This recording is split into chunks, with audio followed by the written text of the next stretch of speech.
Идем далее. Специалистов системы гражданской обороны поздравили в Якутии. Торжественное мероприятие провели в рамках 90-летия со дня основания системы в России.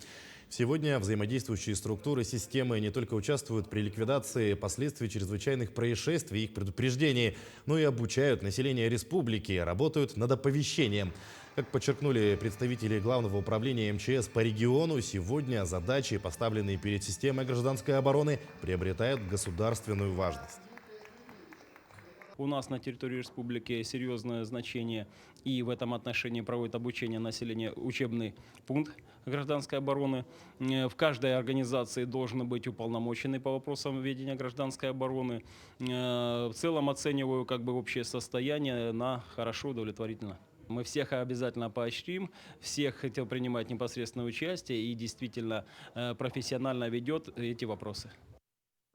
Тем временем в регионе парашютисты-десантники готовятся к новому пожароопасному сезону. В плановом режиме проходит обучение составы в районах, ведут техосмотр техники, применяемой в тушении лесных пожаров. Об этом сообщил руководитель авиалесоохраны региона Владимир Леонов. Подготовку к новому сезону специалисты начали сразу после окончания пожароопасного периода этого года.